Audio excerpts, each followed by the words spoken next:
Joining me today is Tina Seelig, PhD. Her new book is What I Wish I Knew About Luck, a crash course on turning aspirations into achievements. What if luck isn't random at all? Tina Seelig, PhD, reframes what we call luck as something you can actively create. Fortune grows from the choices you make and the risks you take when opportunity appears.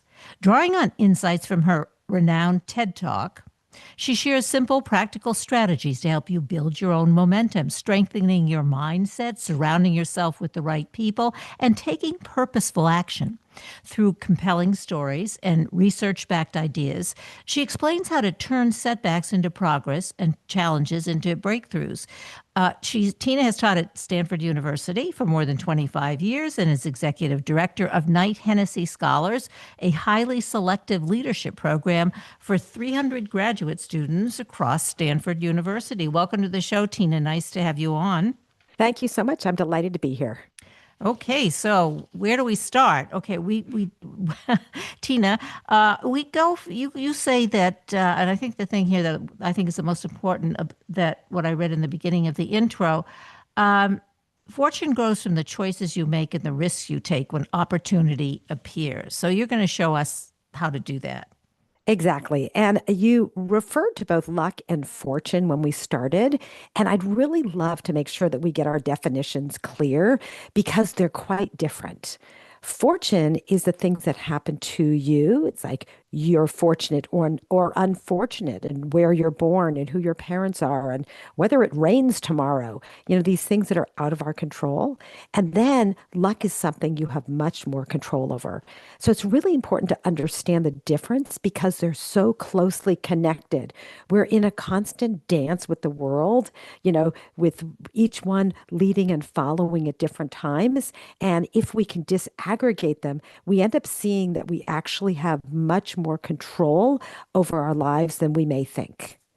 All right. So let's explain that, like in terms of like specific behaviors. What do we do? How do we do that? Why do we think that we don't have much control? Everything is just sort of out of our control, and we just call it that we're lucky that we don't really don't have the ability to make choices, which have consequences.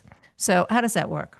Yeah, so because we tend to react to things so quickly, we don't take the time to think about all the different ways in which we can respond. I mean, I could give you a whole bunch of examples.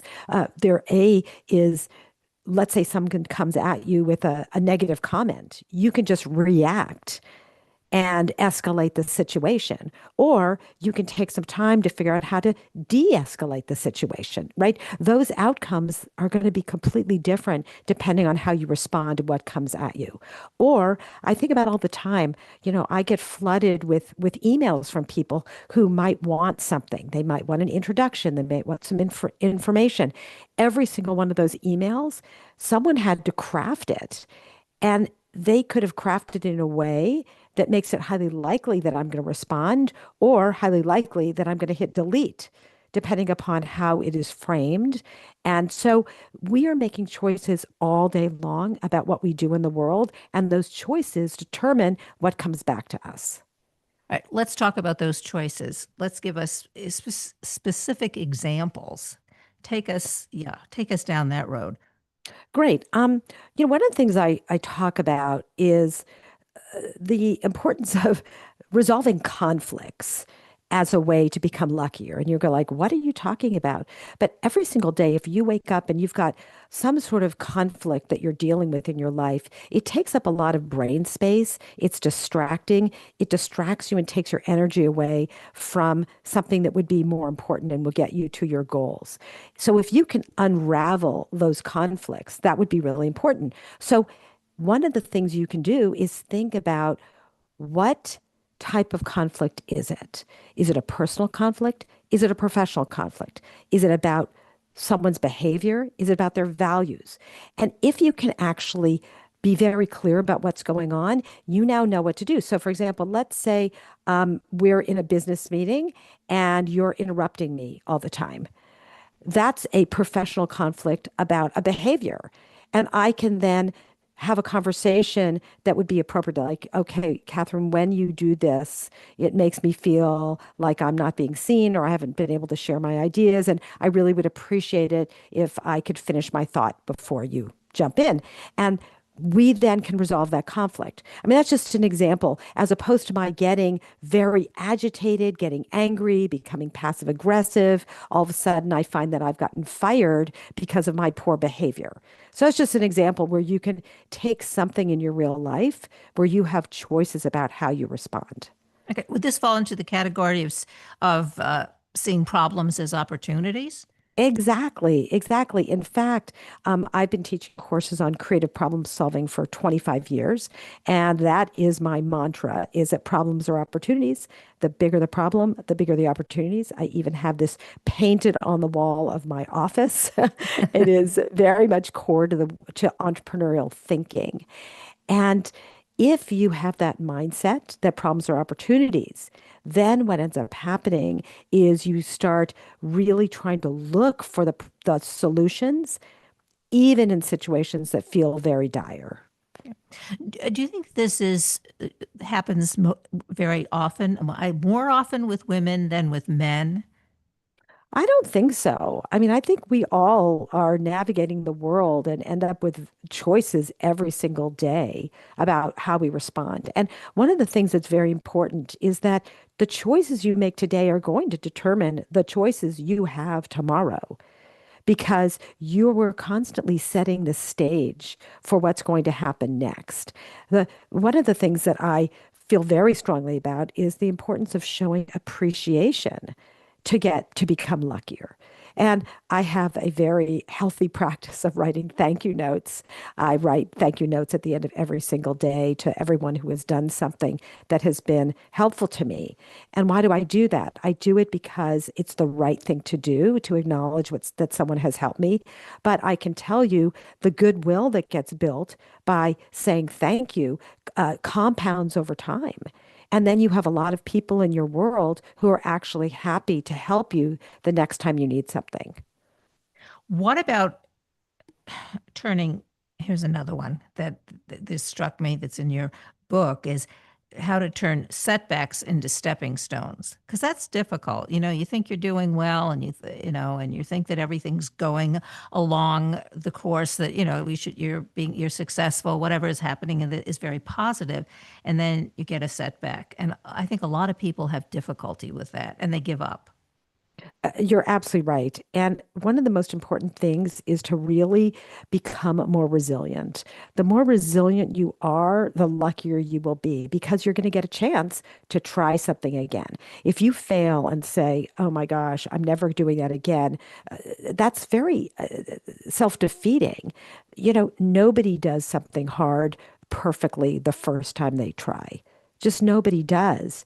And so it's really important to figure out ways that you can recover when things don't go well. One of the things I do with my students is I have them tell each other their mental model of what happens when they fail. And it's really interesting. Some of them, it's like, oh my gosh, I'm falling into a black hole or burning lava or a pit of quicksand. And others say, oh, it's rubber or a trampoline. And you realize those who think that failing, results in them, hitting a trampoline and bouncing back are going to have a very different life than those people who think that when they fail, they're going to fall into quicksand. So how do you help the ones, not the ones who feel like they're, on a trampoline or it gets their adrenaline going, or it's a challenge that feels good, it's exciting, but okay, but the other students, that's not the reaction. So how do you help them to evolve into, seeing setbacks as stepping stones? It's a really good question. What I ask them to do is to think about where did they get that framework? Where did that come from? That story that they're going to fall into burning lava. You know, Clearly, if they get a B on their exam, they're not going to die, right? So they've created this narrative in their head that this is something that they are not going to be able to escape from. And so I invite them to change the story. And I also give them lots of opportunities to fail and recover and fail and recover and fail and recover so that they get better at it. I have them write failure resumes of all of their biggest mess ups, personal, professional, and academic. And the goal is for them to write these down, capture what they learned from each of these mess ups, and then what they're going to do differently the next time. And once you go through that process, you realize, oh, we're always improving, we're always learning. Tomorrow is always another day to try again. Where does risk taking fit into the picture? Yeah, it's very, very important. And we each have our own risk profile. I share with students a riskometer that I ask them to fill out. And this is a little spider chart. It looks like a spider web where they map how they respond to different types of risks, physical risks, social risks, emotional risks, intellectual risks. And they map their risk profile and they realize A, how different they are from each other. Some people are very big physical risk takers, others are really big financial risk takers. And they compare them and then they see, oh, if I'm generally overall a very low risk taker, what do I need to do to stretch to be able to reach my goals? Because in many cases, it's our mental model of risk and how we engage with the world that's actually holding us back. And don't we take risks in increments? I mean, say you have financial is one of your, and I think you mentioned it either on your book or your website, but I saw, financial risk the most difficult for you.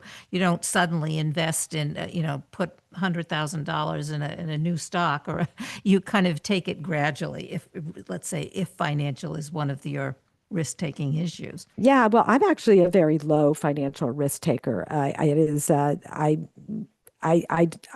would take all of my money and put it under the mattress if I Yeah. could. I'm a low financial risk taker. But you realize you try to squeeze the risk out of things, right? Nobody's going to jump out of a perfectly good airplane unless they have a parachute that they know has been well packed. Nobody is going to invest in a new startup company unless they've done their due diligence and there's a great team and a great market and a great product.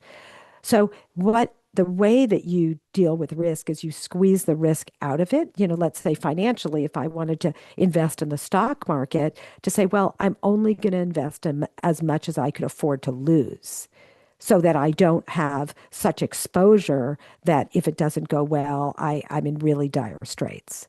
So there are lots of ways to mitigate risk and to think about how you're going to navigate risk in your life. And let's say I'm not a very high physical risk taker, which is definitely the case, then it's like, okay, maybe that's getting in the way of my accomplishing my goals. Let me maybe get a personal trainer or go to the gym or, run around the block every day and see if I can increase my comfort with taking on some physical challenges. So if we have all these different areas and different kinds of risks that we're adverse to, and they're all different for us. What about, do you take a look at these lists and perhaps say, okay, well, maybe as an entrepreneur, I could become an entrepreneur or work for somebody or become a doctor or a lawyer or whatever the profession is.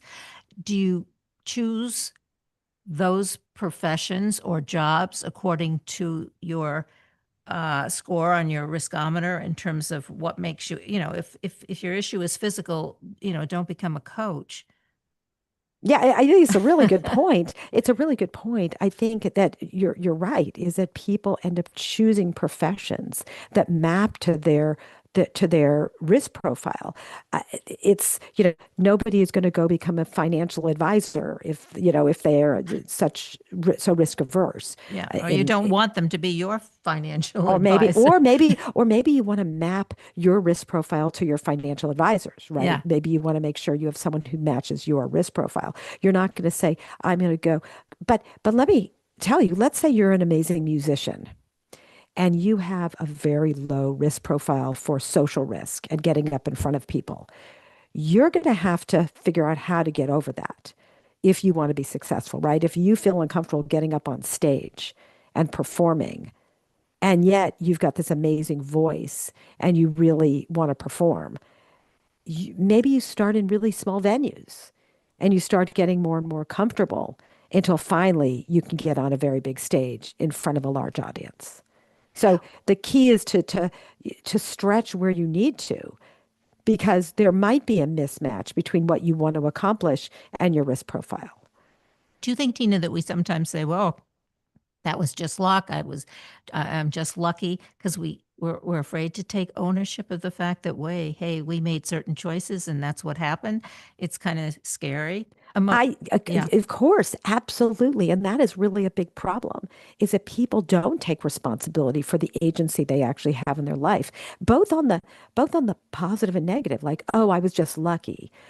I have had this debate about luck with my father for decades because he says, oh, I'm just so lucky. And I was like, no, Dad, look at all the things that you did to put in place to make yourself the obvious choice for this job or the obvious choice for this other opportunity.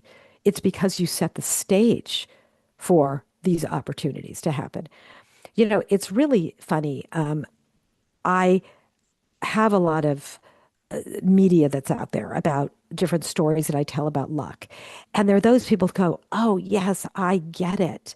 Yes, I see that. And others say, oh, yeah, she just is so fortunate already and she has all of these opportunities. And I feel really bad for those people because they're not seeing their own agency, right? They're looking at me and the opportunities I've had and thinking, oh, these good things just happened to her because of her position. But I can tell you, I have students in my classes who come from really dire circumstances, and they have figured out how to capture luck in their lives, even when they've come from extraordinarily difficult circumstances. I mean, I have a student who escaped from Afghanistan. I mean, her story is beyond inspiring and terrorizing to terrifying to think about what she had to go through. But she created these opportunities again and again and again by taking risks, by challenging assumptions, by stretching beyond her comfort zone in order to get to what she really wanted. And then I'm sure that, well, you probably don't see them at Stanford, but you see a lot of people who have had, I don't know, I want to say this in the right way, but perhaps they've had the privilege of having the right education, not having to suffer financially, all of those kinds of things, and that they still don't do well because they're not following actually what we've been talking about, right? Okay, so this Yeah. is a really interesting point Okay. because you're right. It's one of the reasons I wrote this book is because I see some people just walk by opportunities that are right in front of them. And I was like, oh my gosh, you just missed that opportunity. If you think about the fact that there's a prize in every room and it's up to you to find it, then you have your eyes open looking for the possibilities and the interesting connections that you're going to make, that you're like, oh, this person is going to be able to help me reach their goals. Let me help. And that's another thing. Let me help them. If I can help them, I now build a relationship with someone who in the future, may be able to help me as well. But I also want to point out that yes, people think that Stanford is all full of these privileged people. It is just not the case. I would say that, a tremendous number of the students who are in our program have had financial aid, have come from very difficult circumstances, and have overcome a tremendous amount to be able to go to school. I know that there's this sort of, I don't know, stereotype of thinking that these elite colleges are filled with people who have had so much privilege. Well, certainly there are some of those people, but a vast number of people have really just worked really hard and put themselves in a position to have this opportunity. Yeah, and I think that's very true. Like, Stanford or the Ivy Leagues. I know I have a couple of brothers who went to Harvard. It was like Harvard has a lot of money to give away for scholarships, so that's a good Yes, there are thing, tons right? of Yeah. people. A very, very large percentage of students are on scholarships, and they deserve them because they worked really hard and they've set a goal for themselves and they've put themselves in a position to get this opportunity. Yeah, I take a look at some of these billionaires because we're always talking about the billionaires today, right? You look at somebody like Steve Jobs, who came from, I don't, not necessarily dire circumstances, but he was adopted, working class parents. I'm not Larry Ellison. I think he was raised by a single mother or his grandmother, and then you have billionaires who come from very wealthy families. So you get the mix, I guess, is what we're talking about. It depends. Yeah. Exactly. I mean, some of us start with very fortunate circumstances, and some of us don't. And you know what? There are people who come from very fortunate circumstances who don't take advantage of those opportunities. We know a lot of those stories as well. Yes, we do. And speaking of looking at the front page of the newspaper, one of the things that strikes me, and it's something I care a lot about, is that one of the keys to becoming lucky is actually knowing your core values and sticking to them. You look at these people who end up on the front page of the paper for doing something, that is despicable, and you're thinking, where were your values? How did you end up in this very, compromised position? And so there are so many things that you can do that make you lucky, starting with internally knowing your core values, knowing the story you tell about yourself, understanding your risk profile. Louis Pasteur said, fortune favors a prepared mind. Mhm. This is the prepared mind, all that internal work that sets the stage for good things to happen. Well, going back to the question that you asked right in the beginning of this, of we're talking about, you're talking about core values. How did these people get there? Some of these people who are in government, who are, quote, leaders. Um, what is it? What happened with them in terms of, I would say, not examining their core values? I'm not sure you have I, the answer, but Yeah, well, I think that one of the biggest issues is that, there is a slippery slope. As soon as you take the first bribe or fake the first data or, do whatever it is that you know, that someone does that is that's illegal or unethical, once you do it the first time, it becomes easier to do it the second time, right? And then the third time and the fourth time. And especially if you get away with it. And it becomes a slippery slope. And so one of the things that's very important is to not get on that slope in the first place, to really examine your values every single day so you don't make those decisions. And there are lots of ways to help you do that. One is, kind of have your personal board of advisors, people in your life who you can go to say, hey, this opportunity came my way. Should I take it? What do you think? It doesn't smell right to me. And so it's this is one of the starting points of being lucky, is knowing that your core values are the starting place. so take responsibility for your choices. Exactly. Exactly. Well, and take responsibility, but even before those choices are made, to think about what choices you will make. Right? As like, I, I will not lie. I'm not going to lie. I'm not going to take advantage of someone. I'm not, but you can see that people, especially when they get into politics, there probably is a big pressure to, well, let's just, let's do a little of this thing that might be a little bit sketchy because it's going to get us more votes. And then once you've stepped over that line, you can't go back.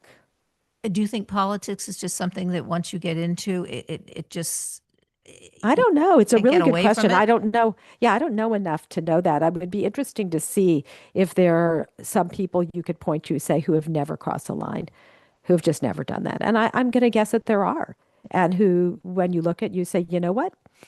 These are folks who I would trust with anything because they would never misrepresent, they would never lie. I just, and you probably saw this too, but I guess Tucker Carlson, I forgot who did the interview, but anyway, this was recent, a couple days ago, and he said that, and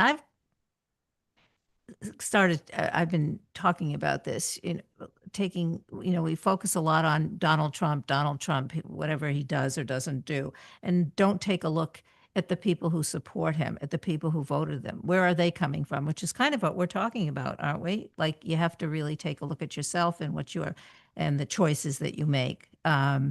Yeah, well, I didn't, I know that he said something, Tucker Carlson, and Yeah. I haven't followed it. But the one thing I would say is that, when you're a leader, you only have power because other people support you. Yeah. And so it's the responsibility of those people who support others to take that responsibility for what are they empowering?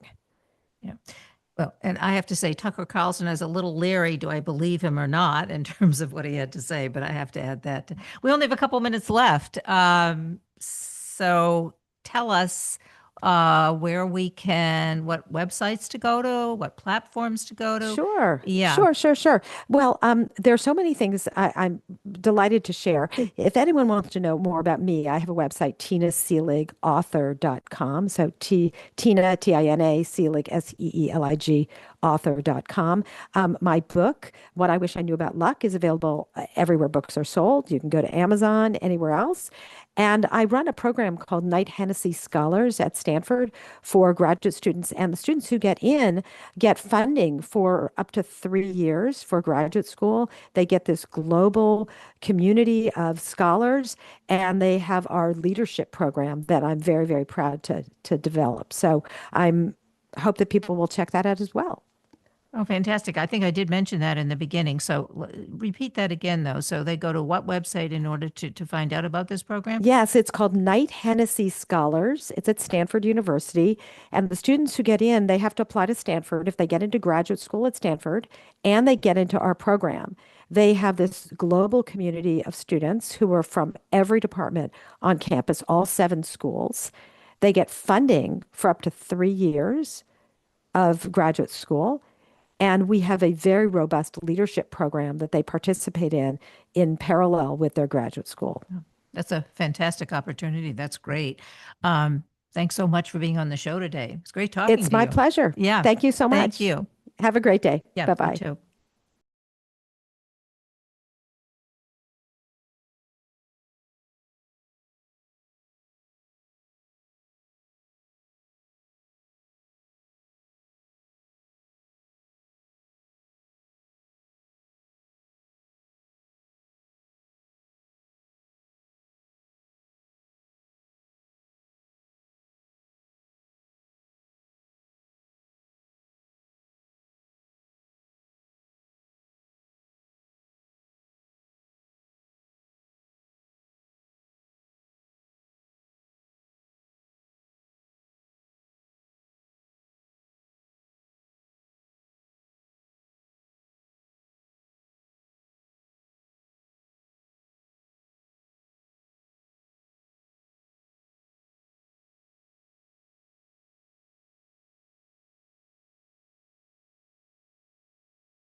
Joining me today is Tess Fialka.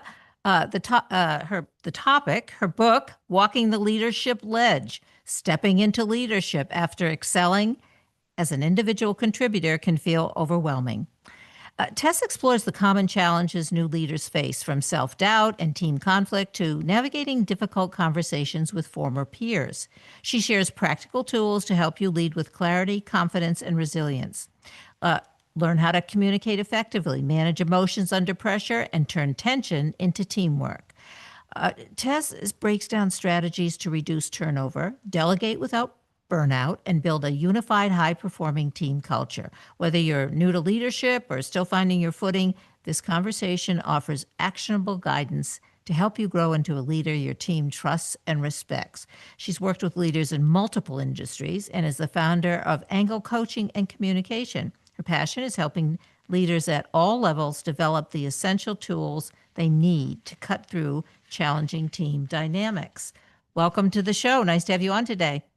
Kathryn, thank you so much. I'm very excited to be here. Okay, so what we're going to talk about is, I guess, employees can be very successful. Then they get promoted and they become the leaders. They become the bosses. But sometimes that transition doesn't work out so well, right? And so I guess that's where we begin.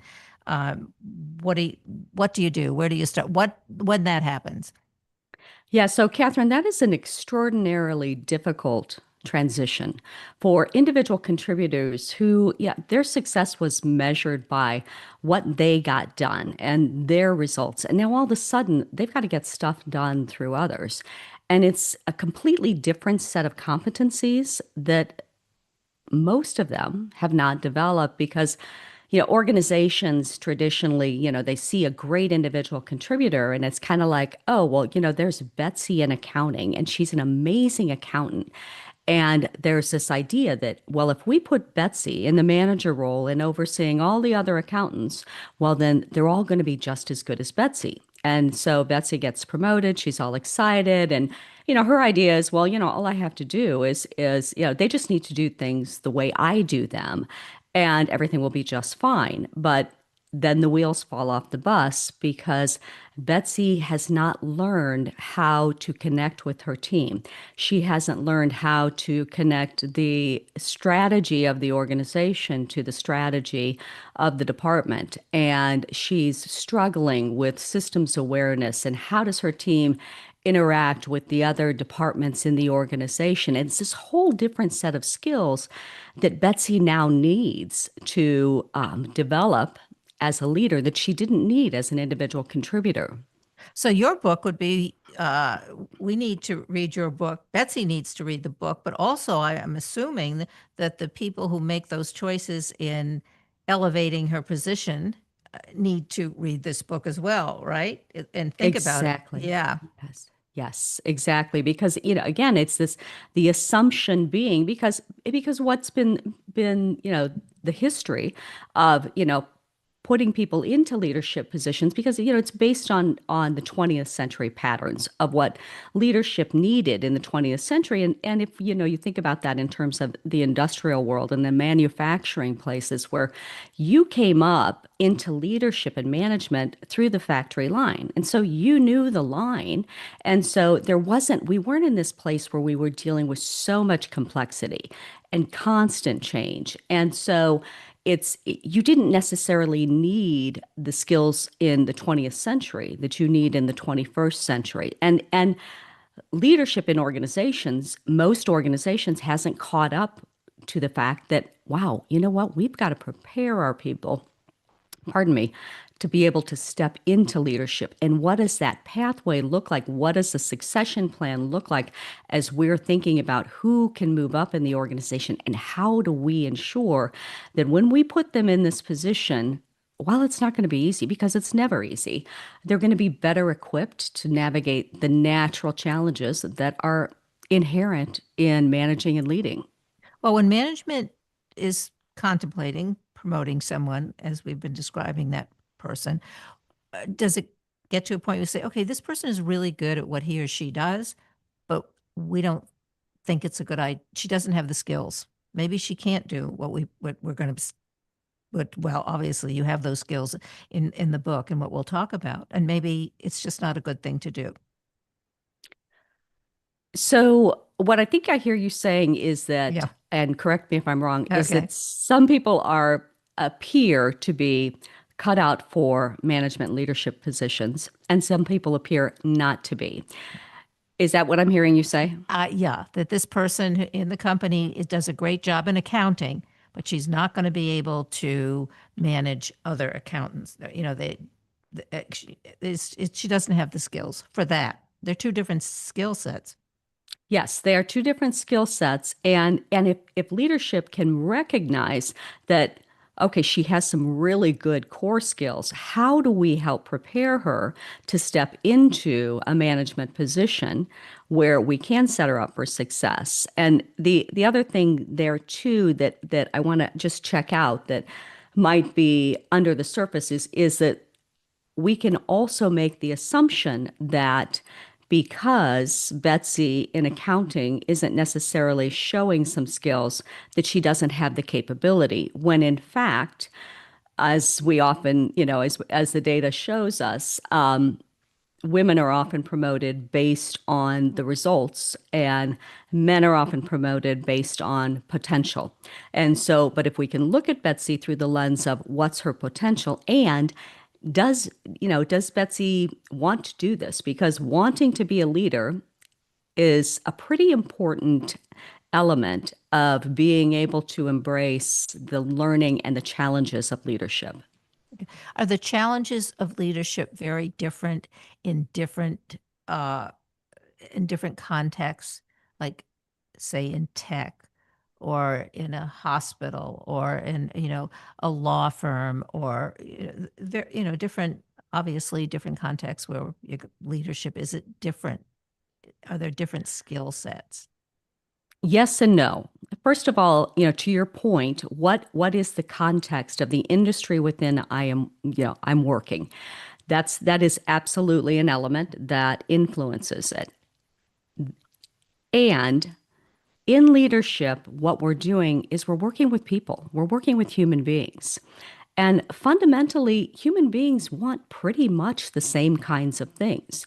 And so, how am I as a leader, regardless of my industry, connecting with my team members as human beings and leading them as human beings? Yes, the context of my industry will require certain priorities, perhaps, and that I lean into certain elements of leadership more than others. But fundamentally, if I'm leading people and trying to get work done through others. Okay, so let's get into the specifics of that. You talk about the 7 communication styles that you say will derail you and send you over the leadership ledge. And so what are we talking about? So I like to look at this in terms of basically 3 buckets. And so if we consider an individual contributor, and let's call him Liam. And Liam is really, really good at getting the work done. I mean, this guy, if you want him on your team because he can get after it, he's on task, and you can count on him, and he's reliable, and he is going to just get after it. So Liam gets promoted into a manager position. And so this individual who was so good at getting stuff done now is coming across as controlling. He's struggling to listen to the customer or consider other perspectives. And so what served Liam really, really well is now an Achilles heel for him. All right. So then I'll talk about, let's talk about Carolyn. So Carolyn really calm under pressure. And the building can be burning down, and Carolyn is structured. She can absolutely calm the waters, and you want her on your team because she brings that sense of, I'll say, detachment. And then when Carolyn is in leadership, she gets promoted into a leadership position, her team is experiencing her as being cold and aloof, and she's struggling to connect with people because she is very calm and detached, and that's served her very well. So that's another bucket. And then the third bucket, we'll say Emily.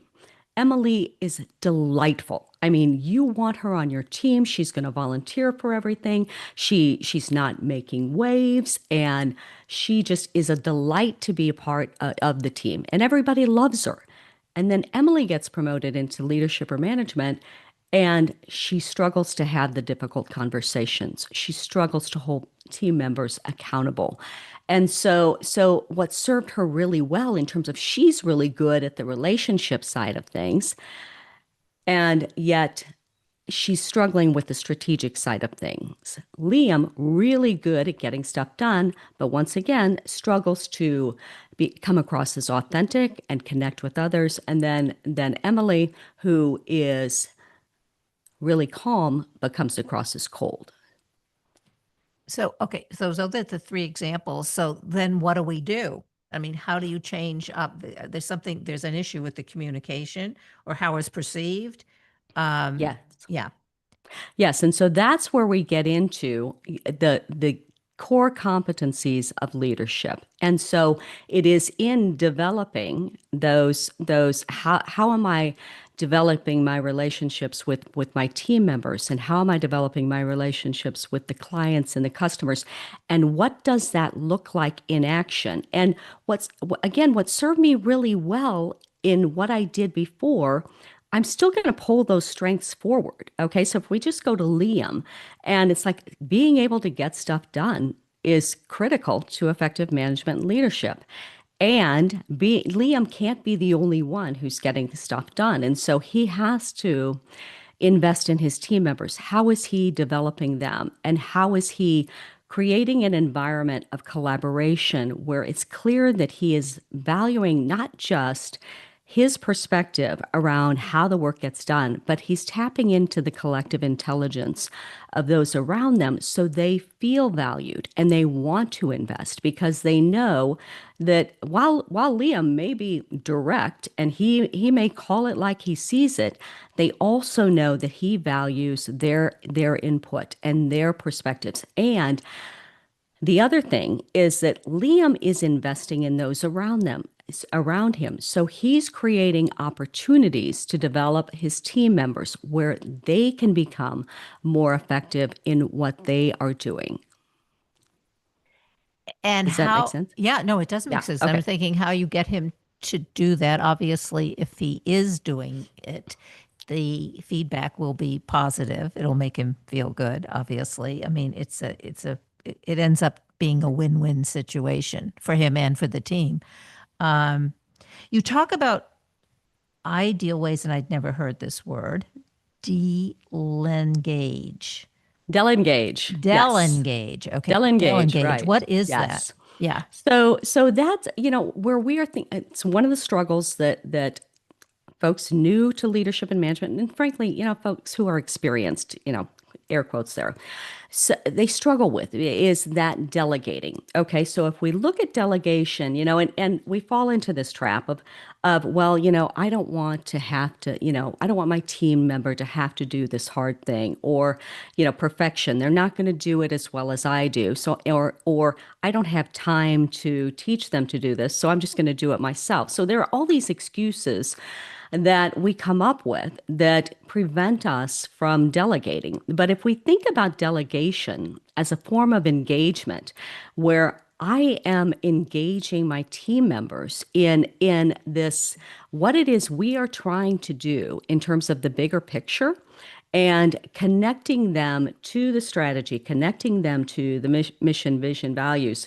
of the organization. And I'm doing that intentionally as I am delegating, rolling things off of my plate onto their plate, and not just willy-nilly, just like the things that I don't want to do, I'm handing off to them. No, that's not how we do it. But we're strategic about it, and we're thinking about, in my role as a leader, what is it that the organization needs from me that I now I need to step into those responsibilities, and I've got to let some things go. And that's another real tension for newer leaders is, again, that, well, if I'm not doing these things, how is the organization going to know that I'm contributing? So the idea of getting work done through others, where you're scaling your capacity of your department, and your department is becoming more effective because you are investing in those around you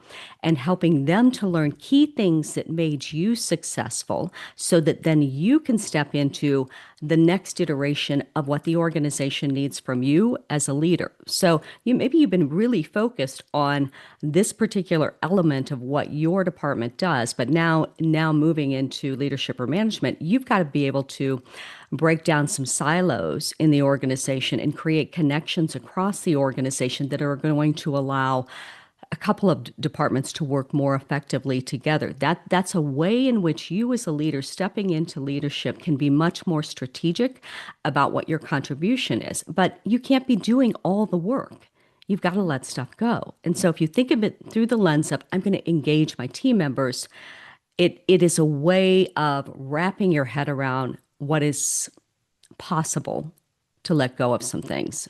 Yeah, and as you're describing it, it seemed that would be one of the most difficult things to do, because that, the way that someone does become management is, because they're doing so much and getting things done. And I think you mentioned that once you've made the leap into management, if you don't make the change and allow other people to do things, as you say, you'll suffer from burnout yourself. It's right. You Exactly. It's not Yeah. sustainable. No. And so it is that it's the in-between space. It's the tension of, I always did it this way and I was fairly successful. And that's why I talk about it. It's the leadership ledge, because you have to step off of that ledge. And you don't know if when you step off that ledge, the drop is going to be 10 inches or 10,000 feet. So it's thinking about, how am I preparing myself to make that transition? And, if you're lucky, you work in an organization where they're helping you to become prepared.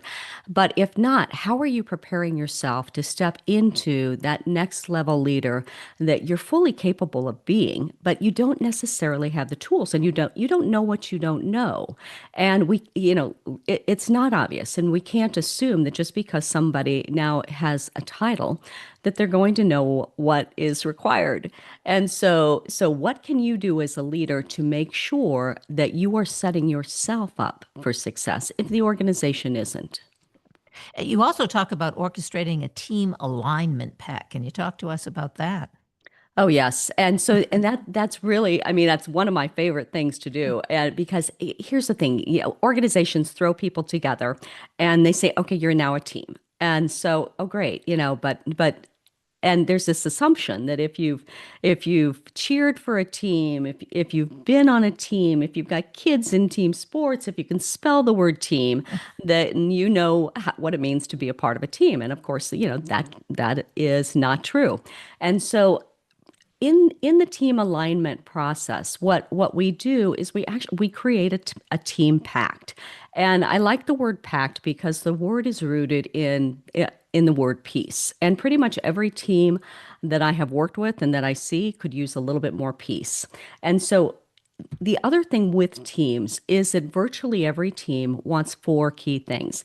They want communication, they want trust, they want accountability, and they want respect. And so, and everybody, can can be on board with those four things, but your interpretation of respect and my interpretation of respect may be very different. Your interpretation of accountability, my interpretation of accountability may be very different. And so then things get tense on teams, things go south on teams, because there is rarely a conversation around, well, we want these things, but what do they look like in action? How is Kathryn going to show up when she is being an accountable member of the team? And how is Tess going to show up and when she is communicating effectively with the team? So what do those things look like in action? And then that then really, creates the team norms, if you will, that go well beyond, the Tuckman model of forming, storming, norming, and performing, great, at 30,000 feet, but we want to get into the nitty gritty of what does it look like in action. And then with the team pact, this is a living document. Yeah, the team has agreed how they're going to play together and what effectiveness looks like and what it is that they as a team are truly working to achieve. And then that living document is checked on. It's at least once a month. We're pulling that out and we're saying, all right, where are we crushing it? Where are we doing really, really well? And what is making that area so successful for us, where we're really crushing it? And where are we struggling? And what do we need to discuss around where are we falling down? What do we need to tweak and adjust? I have a question. I'm thinking about, to have this kind of unified strategy, the rules of engagement, like what are they? Is it more difficult now that, say, perhaps some of the team work at home most of the time and the rest of the team goes to the office? How does that fit in? How are you able to achieve this, the team alignment pact as you're describing it? Yeah, absolutely, Kathryn. And that's part of the conversation where, okay, we acknowledge we've got some folks working from home. What is it that they need so that they do feel like truly contributing members of the team? And what the team members in the office maybe need to do to make sure that there isn't this division that is occurring where the office team is popping in each other's office and they're not maybe engaging in the remote team. And so it's that intentionality around having the conversations around what is going to make this team most successful, because we're here as a team in service to what we're going to create, what we're going to get done, what we're going to accomplish. And hopefully also part of that is this recognition of its impact. How is my individual professional purpose, if you will, connected to the larger purpose of that team?